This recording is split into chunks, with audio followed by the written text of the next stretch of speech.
They expect you to snap. They expect you to take the bait, to lash out, explain yourself, prove something, defend your honor in the loudest way possible. The world is wired for provocation, notifications buzzing, people testing, chaos pressing in from every side.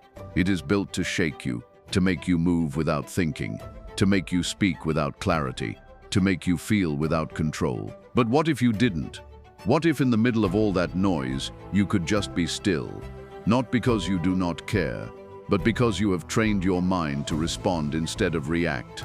Because you have anchored yourself in something deeper than impulse. That is what Stoicism teaches us. That your power is not in what you do when things are easy. It is in how you hold your center when everything around you is begging you to lose it. And in a world that profits off your emotional chaos, your calm becomes rebellion. Your self-control becomes strategy. Your stillness becomes strength. So if you have ever felt like your peace is too easily stolen, like your emotions are too easily hijacked, this is your moment to reclaim that power. Not by fighting harder, but by standing firmer, by mastering what the Stoics called the only true domain of power, your inner world. Welcome to Master Your Mind, the place where ancient philosophy becomes practical mental strength. Today we are walking through 13 Stoic lessons drawn from the life and writings of Marcus Aurelius and the greatest minds of ancient philosophy. These are lessons that will fundamentally change how you think, how you feel, and how you move through a world that will never stop trying to provoke you. Stay with me until the end. The final lesson is the one that ties everything together. Let us begin. The first lesson: do not react on cue. There is a certain silence that unnerves people more than any scream ever could. You have probably felt it. The kind of silence that makes others shift in their seats, talk more than they should, or try harder to get under your skin. It is not emptiness, it is control. The reason some people fear your stillness is because they cannot manipulate it. They do not know what you are thinking, how you will respond, or if you will respond at all. And that uncertainty exposes their need to feel dominant, to pull you into their game where they feel safe, where they know the rules. But here is the truth most people miss. When someone provokes you, they are not looking for connection. They want compliance. They want your energy, your time, your reaction.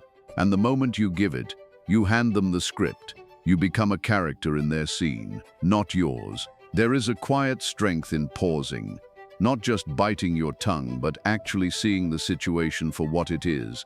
Someone trying to pull you out of your peace. You do not need to swing back. You do not need to prove that you are smarter, wittier, or tougher. All you need is to not play. Because every time you respond out of impulse, out of that gut instinct to defend yourself, you are stepping into someone else's frame. You are reacting on their timeline. You are proving you can be summoned, triggered, poked into motion like a toy with buttons, and the cost is your energy, your dignity, and your clarity. Think about how often people throw little traps your way. The sarcasm slipped into casual conversation. The jokes that are not really jokes. The compliments that somehow sting. These are not accidents. They are tests. They want to know. Will you flinch? Will you fight? Will you try to make them feel bad for trying to make you feel small? And most of us fall for it. We want to correct them. We want justice. But what we really want is for them to admit what they did. And that rarely happens. So instead of closure, we get frustration. Instead of clarity, we get caught. Again, Stoicism teaches us something powerful here. You are responsible for your response, not their action.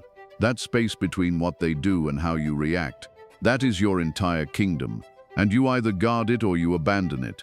Epictetus once said, if someone succeeds in provoking you, realize that your mind is complicit in the provocation. That shifts the focus from blaming them to disciplining yourself. It is not about letting people walk all over you. It is about choosing how and when you respond. Because not every attack deserves a war.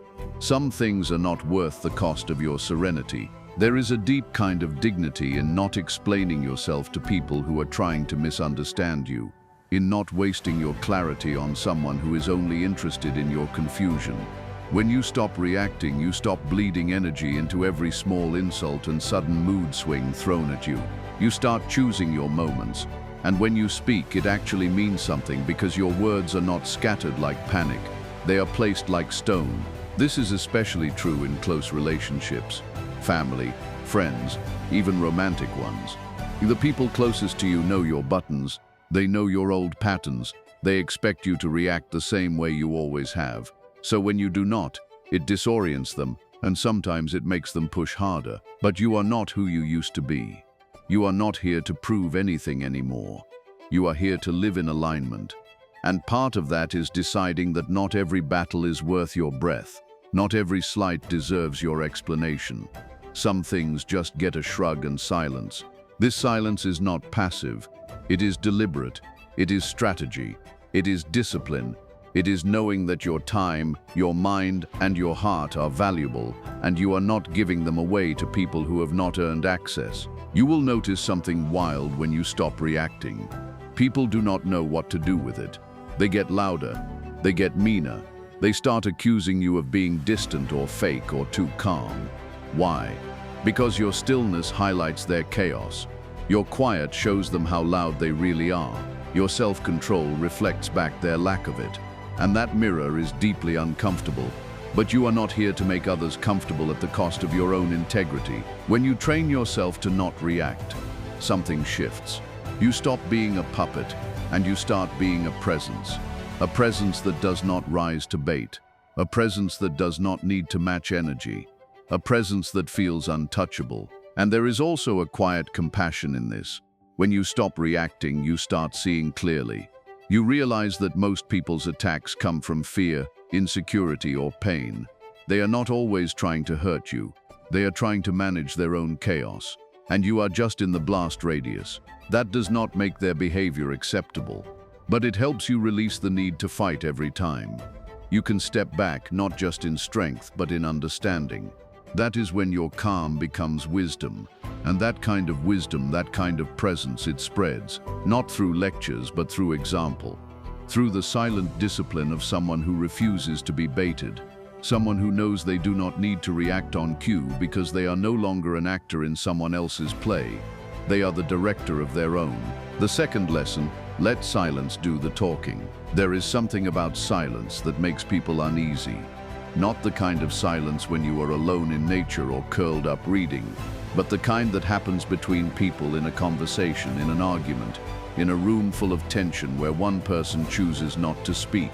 That kind of silence feels loud, uncomfortable, confrontational even, and that is exactly why it is so powerful. We live in a world that teaches us to fill every second, to respond instantly, to explain ourselves before anyone even asks. But what if the strongest move is not to speak louder, but to say nothing at all? Silence unsettles people who need chaos to feel in control. Some people rely on the back and forth, the drama, the endless commentary to feel like they are winning. Because as long as you are talking, defending, explaining, they know where you are. They can track your emotions. They can predict your next move. But when you go quiet, you become unpredictable. And that unpredictability exposes their insecurity. They start wondering what you are thinking, what you are planning, what you might say, or worse, what you will not say. It is not the absence of noise that disturbs them. It is the presence of composure. Silence is not weakness. It is not surrender. It is not avoidance. It is discipline. It is the decision to step out of the storm instead of becoming part of it. You do not need to argue to prove you are right. You do not need to interrupt to be heard. And you definitely do not need to explain your every move to people who have already made up their minds. Some things do not need clarification. Some people do not deserve an answer. Let your actions speak. Let your absence speak.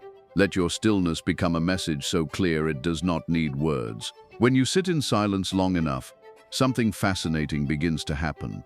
People fill the void. They talk too much. They repeat themselves. They reveal things they did not mean to share. That is when the mask slips. That is when their intentions, fears, and insecurities spill out. Not because you forced them to, but because your silence made them uncomfortable enough to expose what is really inside. And you just listen. You observe. You collect the truth without lifting a finger, because the person who listens sees more than the one who speaks. Marcus Aurelius, reflecting on human behavior, once wrote, "The best answer to anger is silence."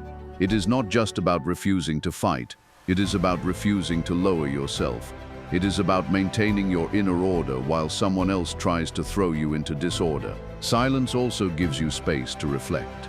Not every thought needs to be spoken. Not every feeling needs to be shared. In silence, you get clarity. You get time to figure out what is really going on before you say something you will wish you could take back. Carl Jung once said, "Silence is a source of great strength. When you withdraw from the noise, you withdraw from manipulation, confusion, and external pressure. You return to your own center. That is where your wisdom lives. That is where you remember what actually matters and what does not." Think about how often we use words as armor. We talk to defend ourselves, to justify our choices, to soften awkwardness. But sometimes words get in the way. They complicate what does not need to be complicated. They dilute truth. They invite confusion. There is a reason the Stoics valued brevity, because clarity thrives in simplicity, and sometimes the clearest thing you can do is say nothing. There is also a tactical strength in silence. In negotiation, the person who speaks less often holds more power. In confrontation, the one who stays calm usually sees the path out before the other even realizes there is a choice. In leadership, silence shows restraint, control, and it earns trust. Because people do not follow noise, they follow direction, they follow clarity, and clarity comes from silence first. Of course, some people will be bothered by your silence. They will accuse you of being distant or cold or rude. But that says more about their discomfort than your boundaries. You are not responsible for managing other people's discomfort with your peace. And if someone truly values your presence, they will learn to sit in that stillness with you, not demand you fill it for them. Eventually, people start to understand. Not because you told them, but because your silence made them listen. Your silence taught them how to treat you. Your silence reminded them that some energies cannot be matched and should not be. Because your calm is not just a mood, it is a message. It says, "I know who I am. I know what I stand for, and I do not need to shout it to prove it." The third lesson, praise is a soft trap. We all like being recognized. A compliment here, a pat on the back there. It feels good to be seen, appreciated, acknowledged for the hard work we put in. But here is the thing most people never realize. There is a fine line between feeling good about a compliment and needing it to feel good about yourself. And once you cross that line, praise becomes a soft trap, one that slowly pulls at your self-esteem and your sense of worth. At first, it is subtle. You brush it off. It is just a compliment, no big deal. But then it starts to happen more often. At some point, you notice the smile on your face does not feel quite as real unless someone gives you that positive feedback. It starts to feel like you need it, and that is when the trap closes. Because now your worth is attached to external validation. You are no longer standing on solid ground. You are floating, waiting for the next compliment to keep you in the air. Marcus Aurelius wrote, "The happiness of your life depends upon the quality of your thoughts." The happiness of your life does not depend on what others say about you. It depends on what you tell yourself. The world can praise you or criticize you, but the Stoic understands that neither should define them. Praise and flattery are like sunshine, nice when they come, but not something you rely on to survive. They are external forces that change with the weather. If you base your happiness and self-worth on them, you will always be at the mercy of the weather. When you get attached to praise, you start performing for approval. You begin shaping your actions and decisions around what others think of you rather than around your own values. You are no longer acting because it is right. You are acting because you want to hear those words again, and that is when you give up your power. The Stoics teach us that your actions should be driven by inner virtue, not external rewards. We act because it is right, not because we want others to notice. When you live in accordance with your values, your actions are solid, they are rooted. There is no need to perform for the world. You are who you are, no matter what anyone else thinks. Carl Jung spoke about this when he said, "The privilege of a lifetime is to become who you truly are." To truly become who you are, you have to detach from the opinions of others. You have to let go of the need to be validated by external sources. When you stop performing for the approval of others, you open space to actually be who you are. The people who praise you are not the ones who determine your worth. You do. Praise becomes something you accept but do not cling to. You appreciate it as a reminder that you are on the right path, but you do not rely on it to guide your steps. You do not reject all praise or say you never need recognition. You create a foundation so strong that no compliment, no matter how glowing, can shake your sense of self. And what about criticism? It is much the same. If you let criticism define you, if you take it as the final truth about who you are, you have given up control. You are letting the world dictate your emotional state. Criticism, just like praise, is an external force. It is someone else's perspective, filtered through their own fears and limitations. It is not your truth. The goal is to develop an inner clarity where neither praise nor criticism has the power to make you feel less than or more than you actually are. You stand firm in your own truth, and from that place you act in alignment with your values, not your ego, not your hunger for applause, not your fear of judgment. Smile, nod, and keep walking. The applause does not define you, your inner peace does. The fourth lesson: slow down when the world speeds up. There is a strange thing that happens when chaos takes over. It does not just make things louder or messier, it makes everything move faster. People start talking in a rush, texting like it is a race, demanding decisions like the clock is about to run out. It is as if the world itself begins to spin faster, pushing everyone along with it. But here is the truth. None of that speed is real productivity. It is panic disguised as urgency.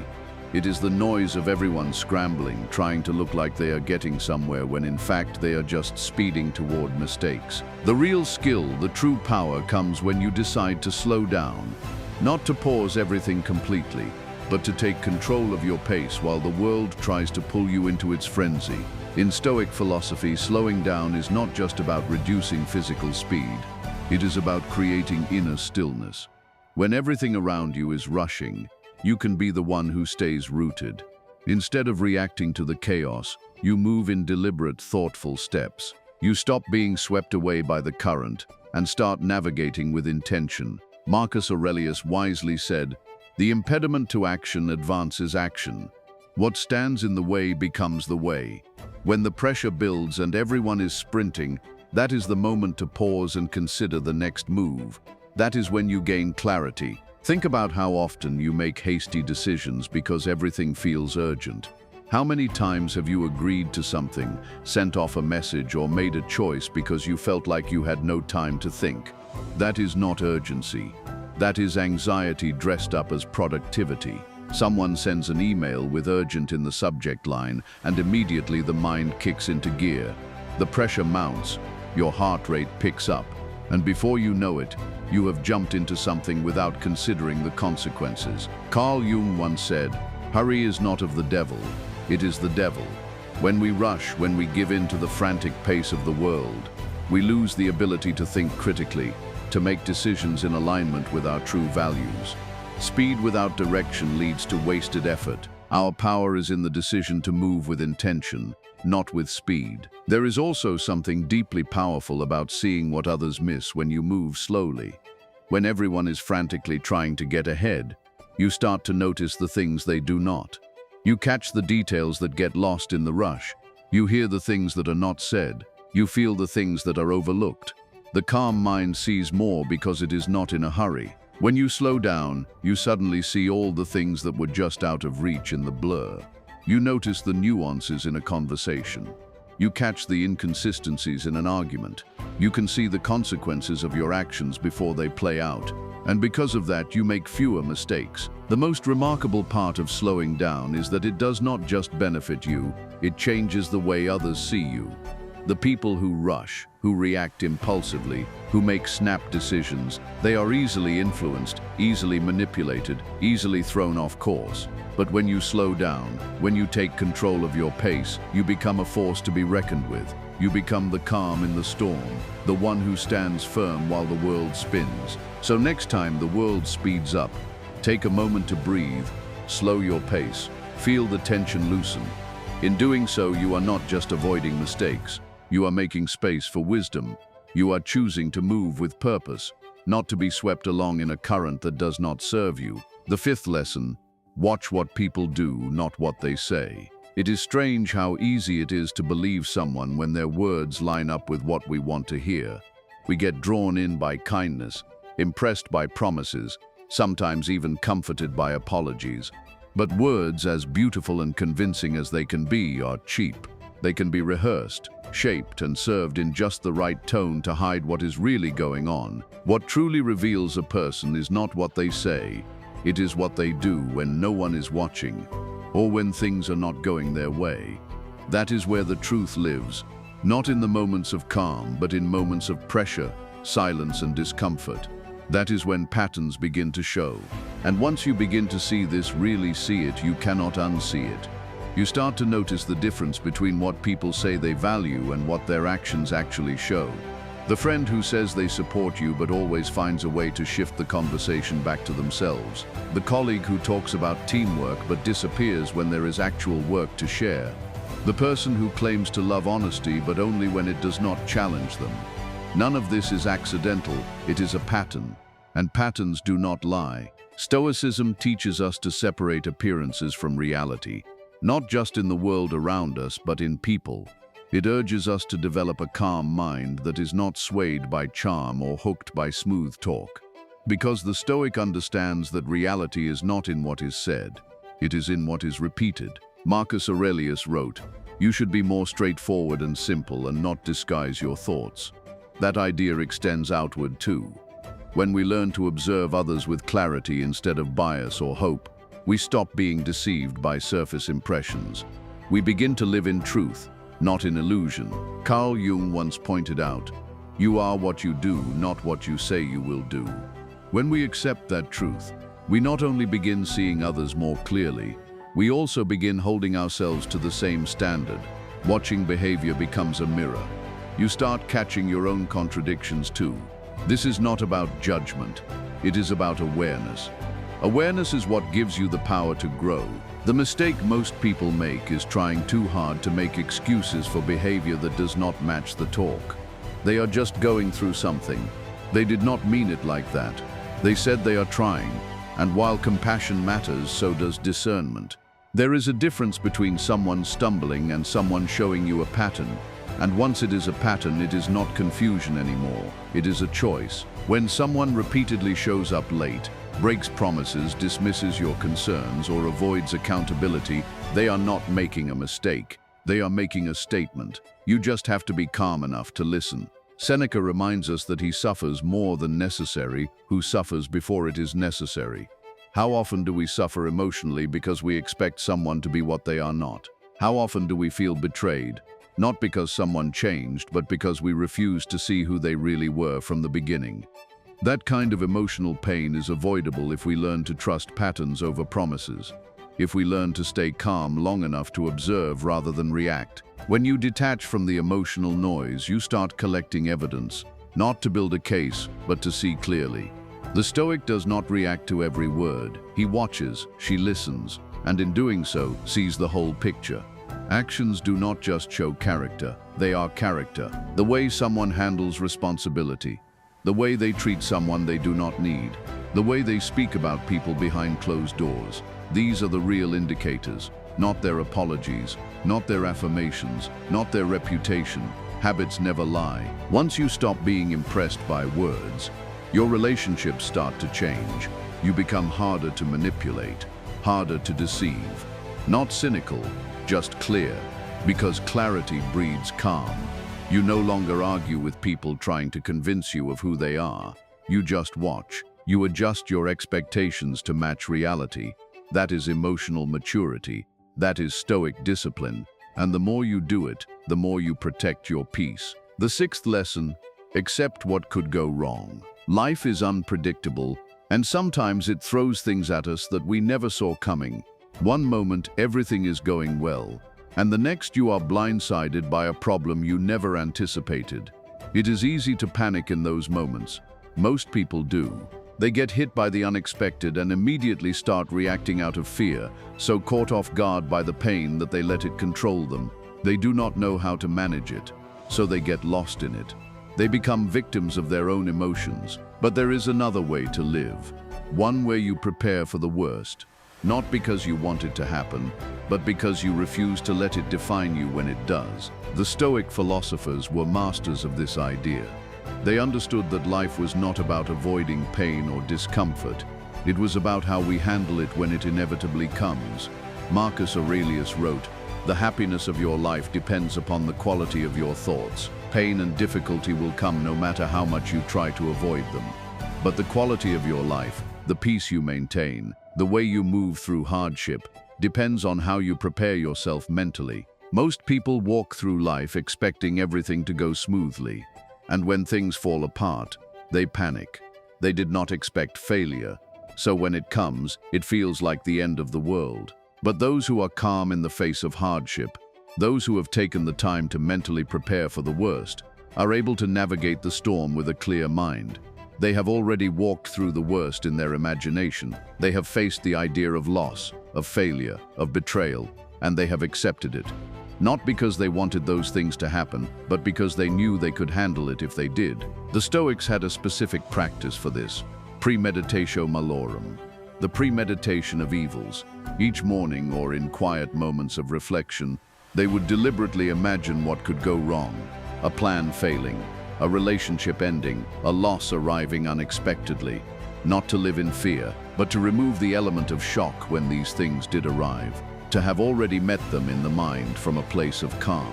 Carl Jung spoke of the power of confronting the shadow, the parts of ourselves and our future that we try to ignore or push away.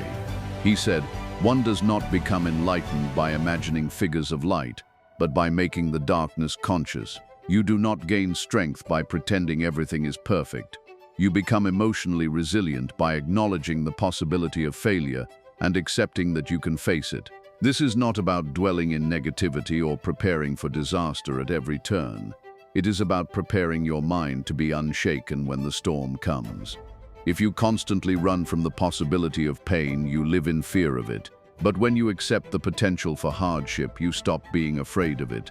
You stop fearing the unknown.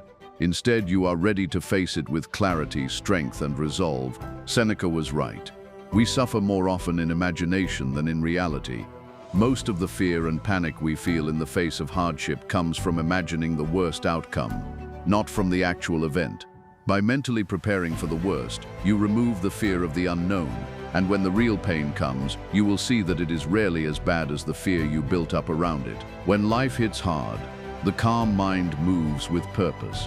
There is no hesitation, no panic. You have already envisioned the storm. So when it arrives, it is almost as if you have been here before.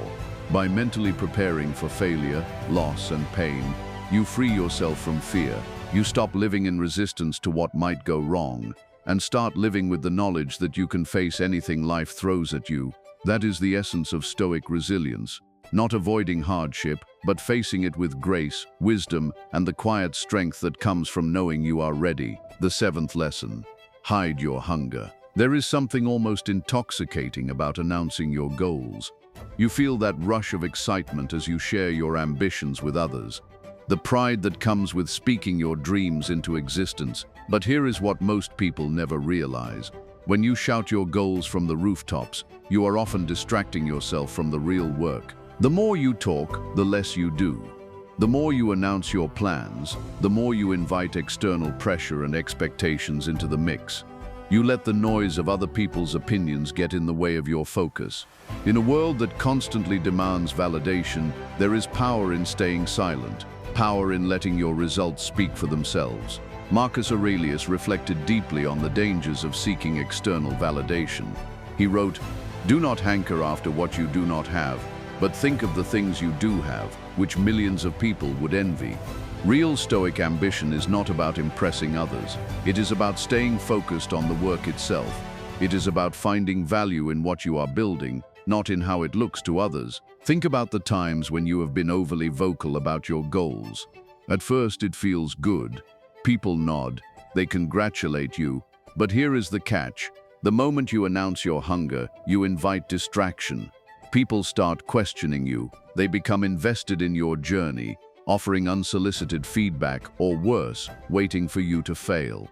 They start tracking your progress, waiting for the moment when you slip. And in that space, you start measuring your progress by their standards instead of your own. The Stoic path tells us to avoid that trap.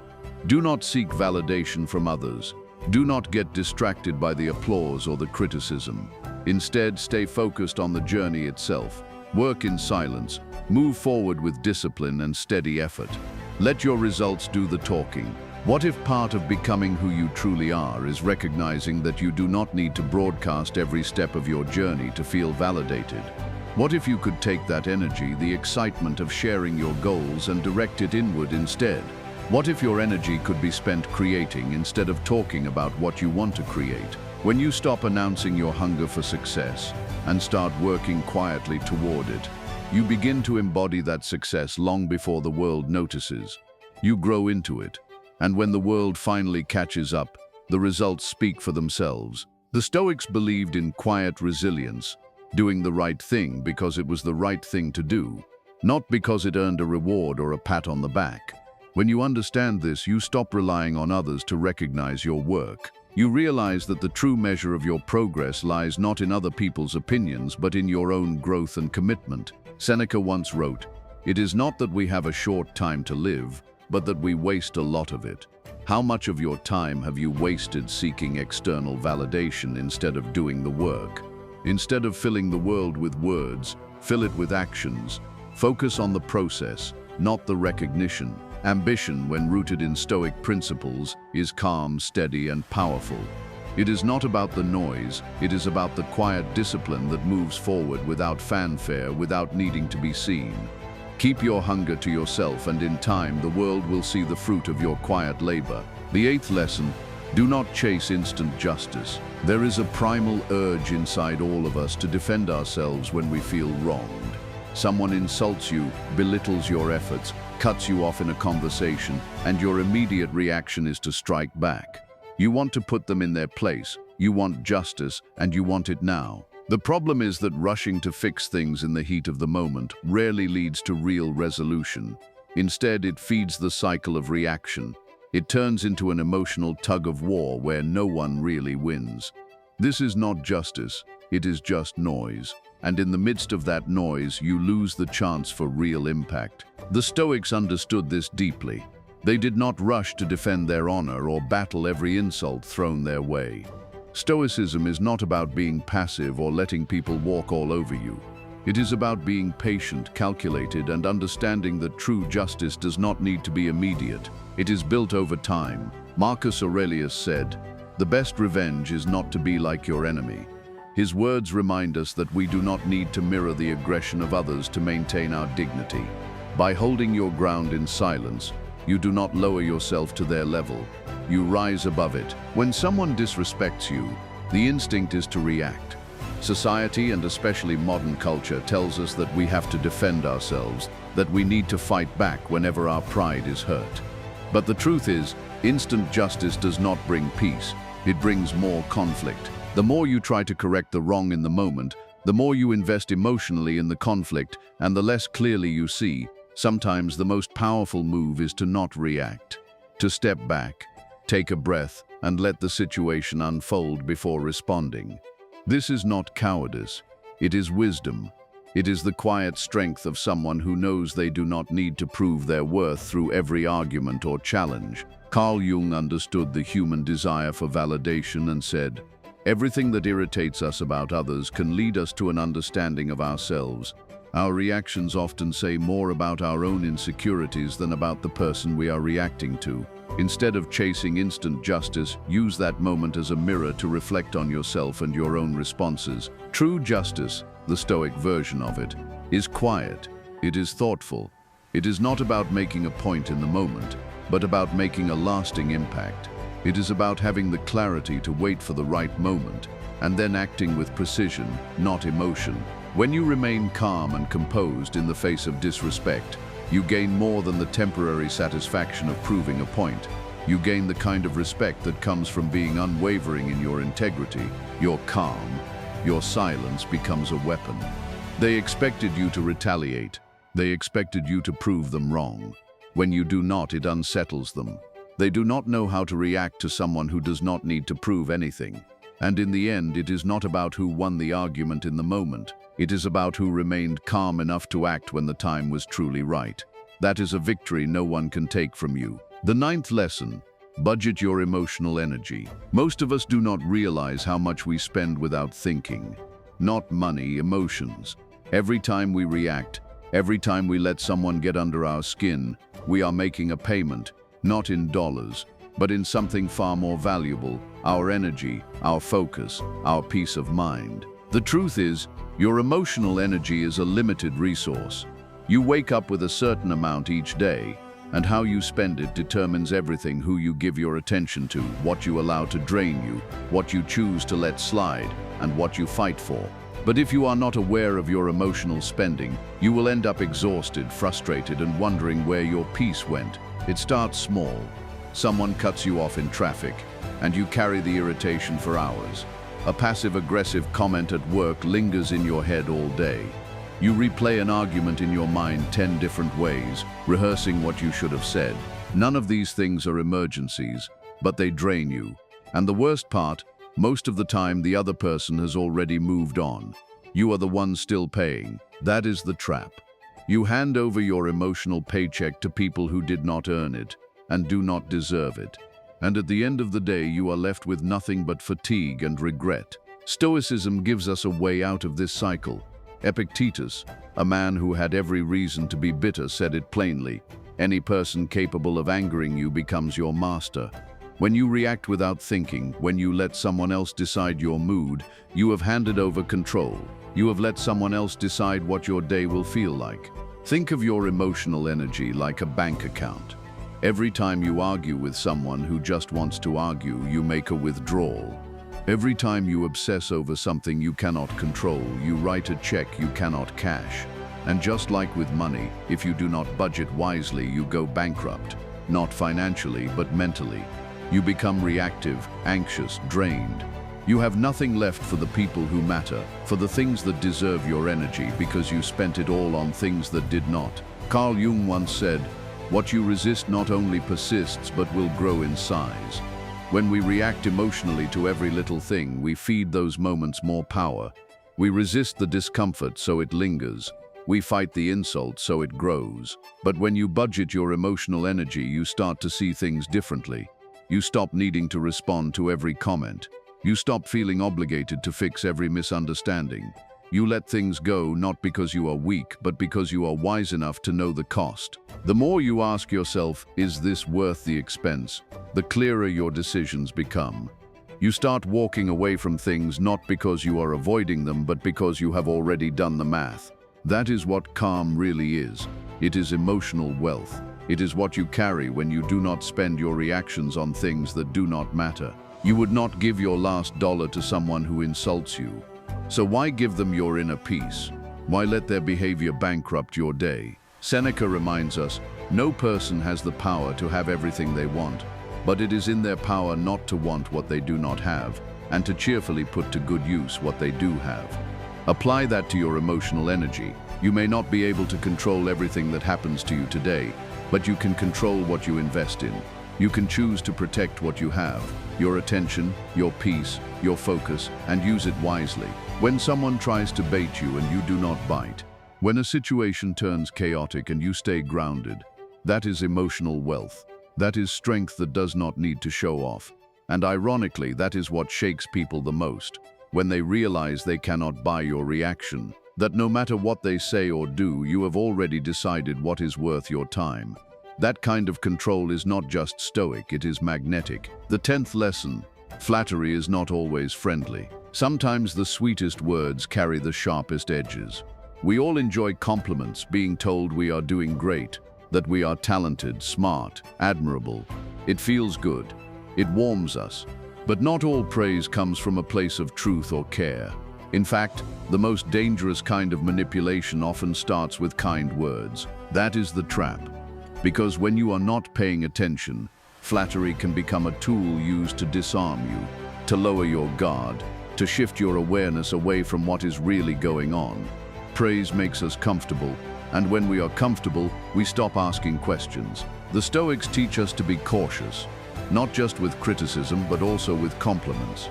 because both have the power to shift our internal state if we let them. The wise mind does not get intoxicated by praise, nor crushed by insults. It remains steady, anchored. Marcus Aurelius said, "Receive without pride, let go without attachment." That includes praise.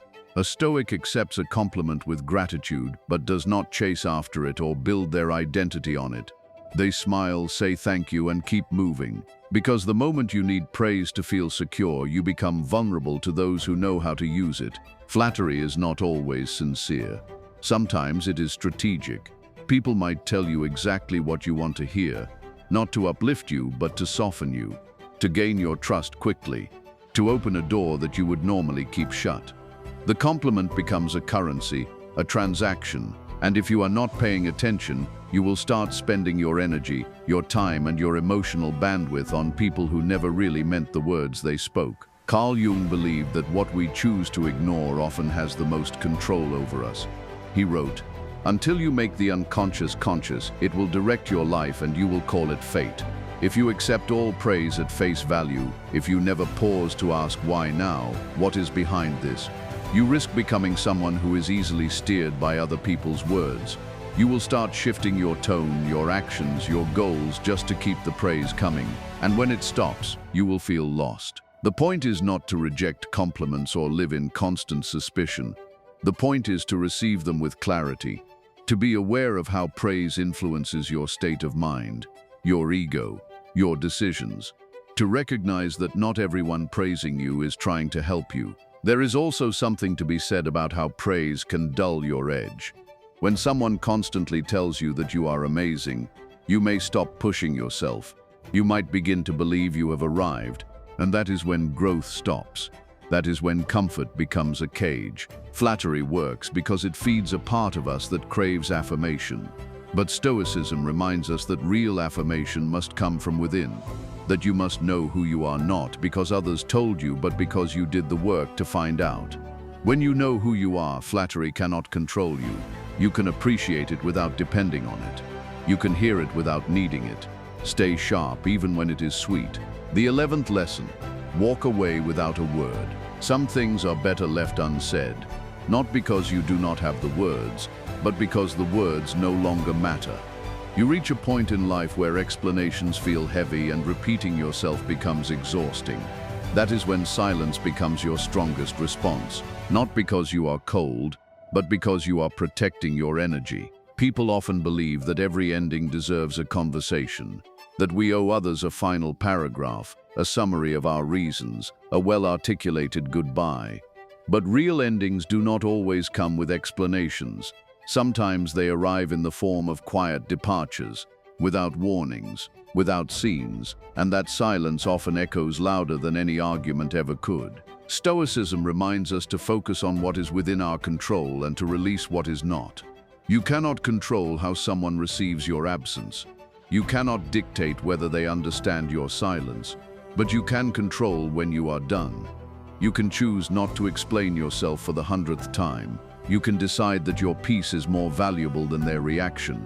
You do not need to yell. You do not need to cry. You do not even need to explain. When a line has been crossed, when trust has been worn thin, when your spirit feels bruised, it is okay to go. Not dramatically, not with rage or revenge, but calmly, quietly, like closing a book you have already finished reading. That is the Stoic way. No performance, no need to be seen leaving, just the stillness of knowing that your time there is done.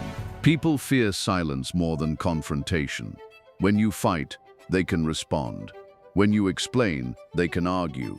But when you disappear without a word, they are left with themselves, with the weight of their choices, with the gap you used to fill, and in that quiet space, they often see more clearly than they ever did during the noise, not because you convinced them, but because your absence speaks a truth your words never could. Wasting your breath trying to explain your worth to someone who never listened is a quiet kind of tragedy.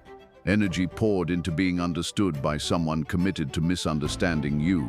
That is not noble, it is draining. And eventually you learn that the most self-respecting thing you can do is leave without fanfare, without a final monologue, just the soft sound of your own footsteps walking away. Epictetus taught, Freedom is the only worthy goal in life. It is won by disregarding things that lie beyond our control. And there is a deep kind of freedom in walking away. You release yourself from expectations, from explanations, from cycles. You reclaim your time, your energy, your dignity, not with noise, but with a single quiet decision. Walking away does not mean you do not care. It means you care enough about yourself not to stay where you are not valued. It means you have chosen self-respect over self-sacrifice. And when you do that, you stop waiting for others to see your worth. You see it, and that is enough. Let them wonder. Let them sit with the space you left behind. Let your absence be a mirror reflecting back their actions, not out of cruelty, but out of clarity. Because sometimes the most loving thing you can do for yourself and for them is to walk away without a word. No revenge, no guilt, no bitterness, just peace. That is your freedom. That is your healing. That is your power. The 12th lesson: let chaos collapse on its own. Life has a way of throwing chaos our way, and every time something goes wrong, we feel expected to step in and fix it. Someone is upset, something is broken, a situation spirals out of control, and the instinct is to jump in, put on the hero cape, and rescue the day. But what if the real power is in stepping back? What if the greatest act of self-control is choosing to let things unfold without intervening, even when the storm seems to be bearing down? That is not weakness. That is wisdom. Stoicism teaches us that we cannot control everything. In fact, the more we try to control the world around us, the more we lose our own peace. Marcus Aurelius reminded us, you have power over your mind, not outside events. Realize this and you will find strength. There are things in life that are simply beyond our control. We cannot stop people from making mistakes. We cannot fix every mess someone else creates. And sometimes trying to fix everything only makes things worse.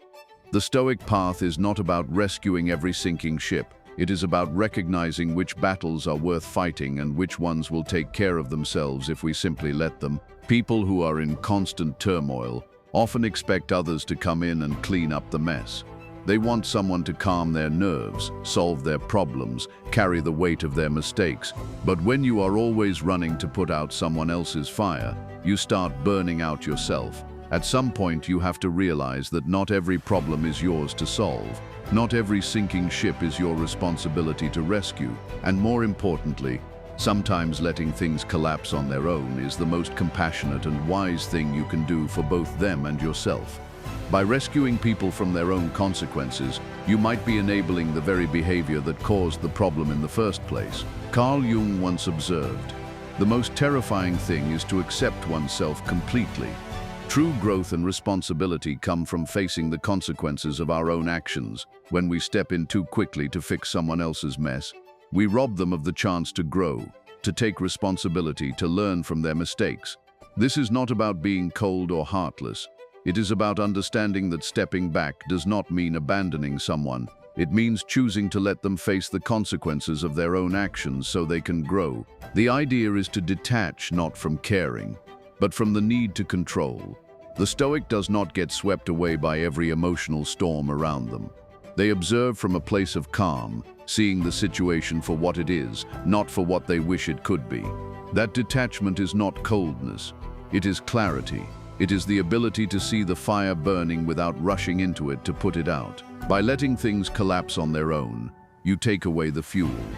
People will realize that their actions have consequences.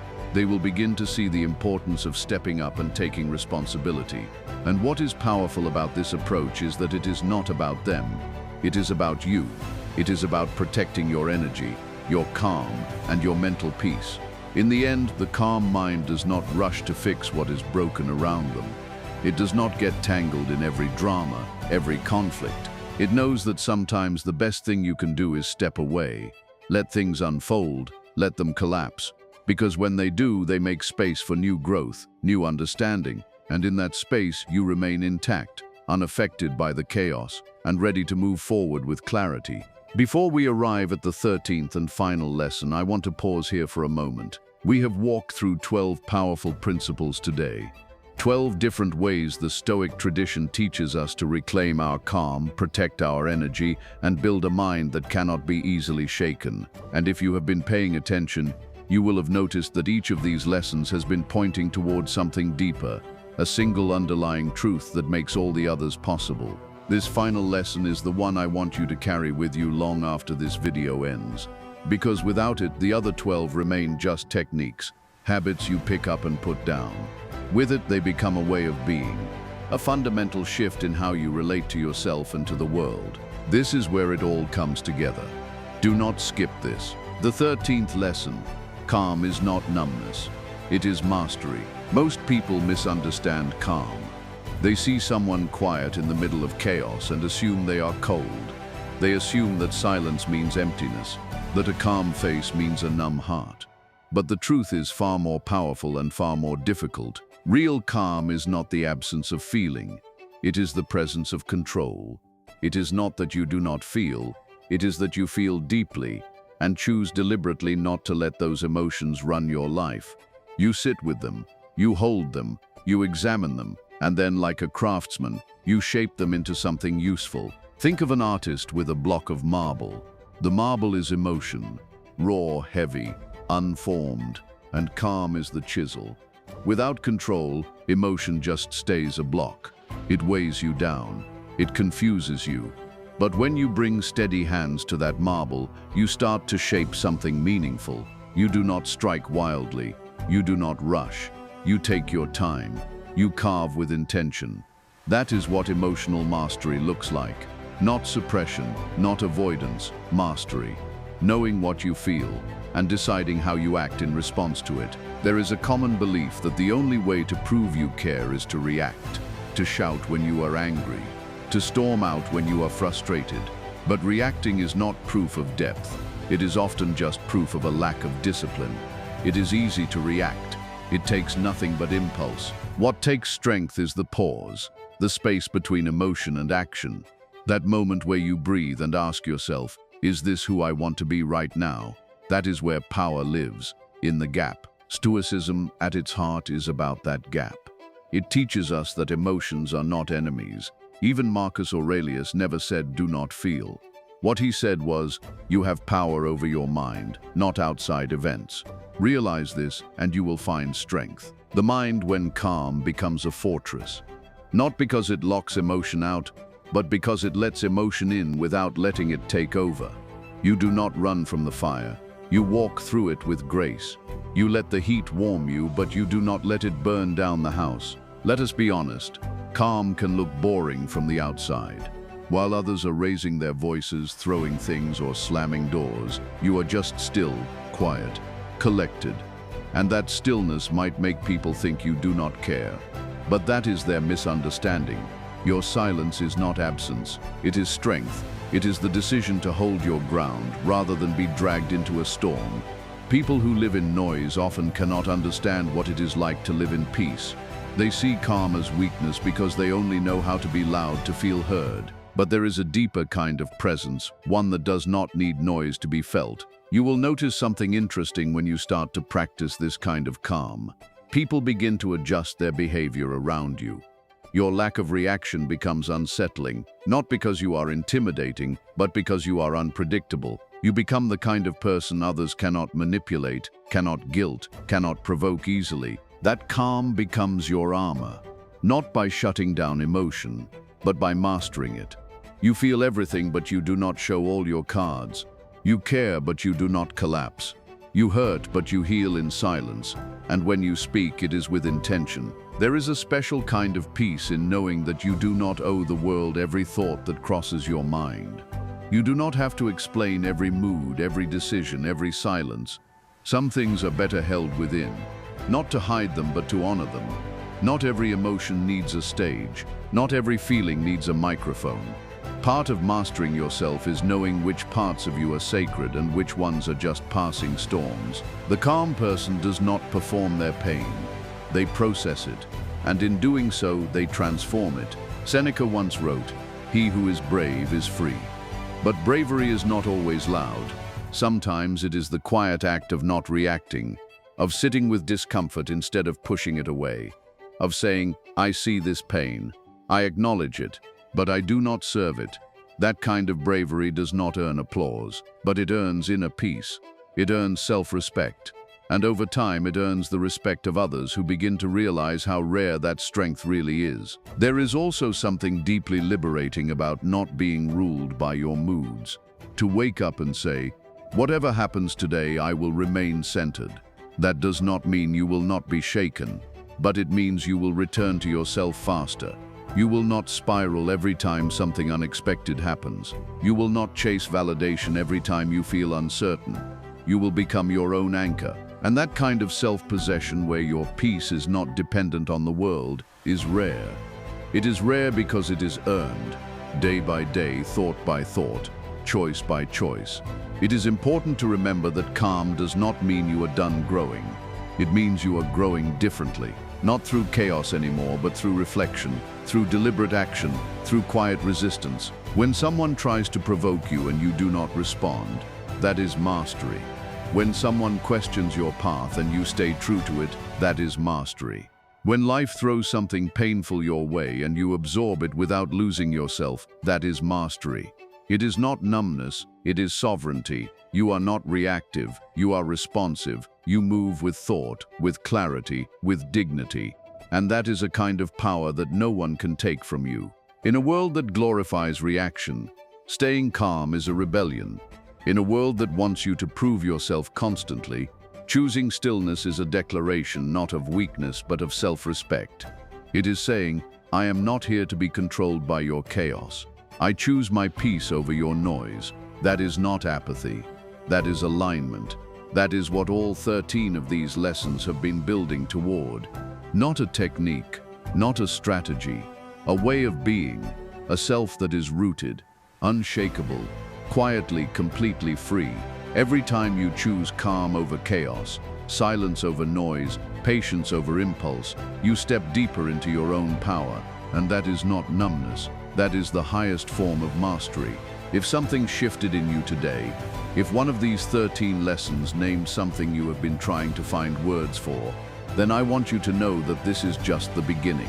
The Master Your Mind program was built to take everything we discussed today and develop it into a complete, structured practice, the kind that produces real, lasting change in how you think, how you feel, and how you move through the world. Inside, you will find the philosophical framework, the daily practices, and the depth of understanding that transforms these principles from ideas into identity. The link is in the description. If you are ready to go deeper, it is there. And if this message resonated with you, subscribe to the channel and stay committed to the path of self-mastery. Every single day on Master Your Mind, we bring you the ancient wisdom that builds stronger, wiser, more unshakable human beings. This is not passive viewing. This is training. I will see you in the next video.